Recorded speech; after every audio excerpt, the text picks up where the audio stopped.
Hello, sweet babies.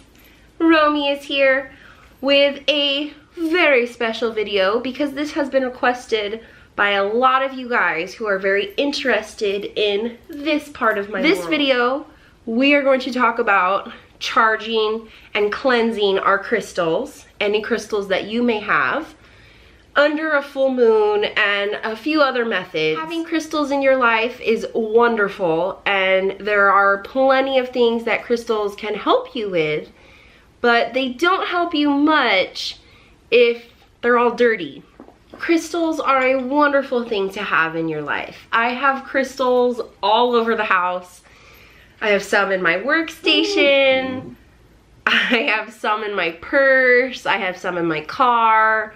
I have little anxiety stones that I rub onto that I usually end up getting some for my friends because they help.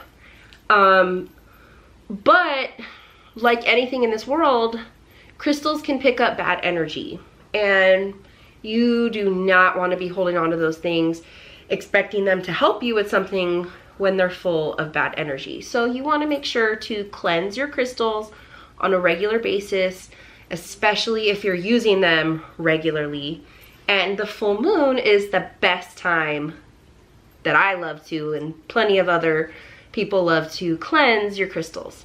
So it is a blood full moon tonight, and I'm very excited about that. So I'm gonna show you guys one way to cleanse your crystals just with some sage.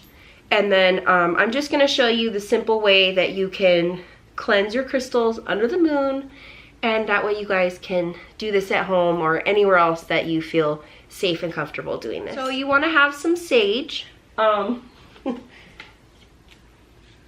I do not have a shortage of that.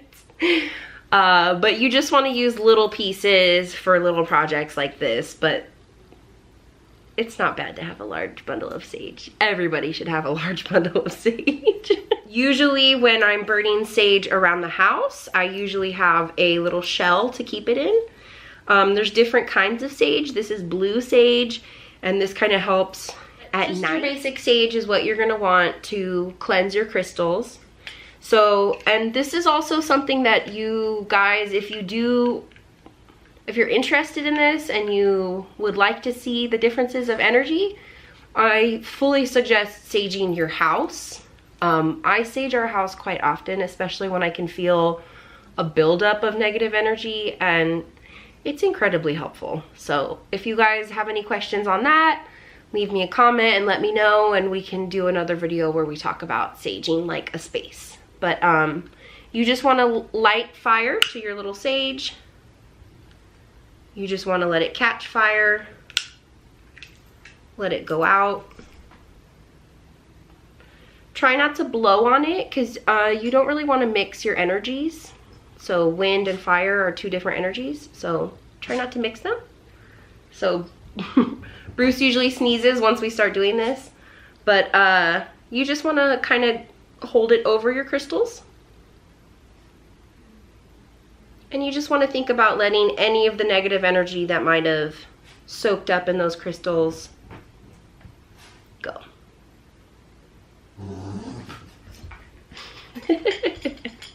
I'm sorry, I had to go sage my house really quick.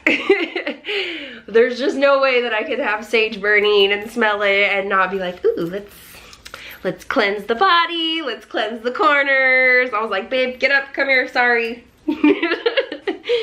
Bruce is getting cleansed. And don't worry about the smoke, you guys. Sage smoke is not harmful to your pets. It's not harmful to you. It's not harmful to your stuff. It's not gonna soak into anything. You probably wanna open your windows and whatever you can, and maybe turn a fan on just to air out the smell if it's too strong for you or anything like that. But it will go away, I promise.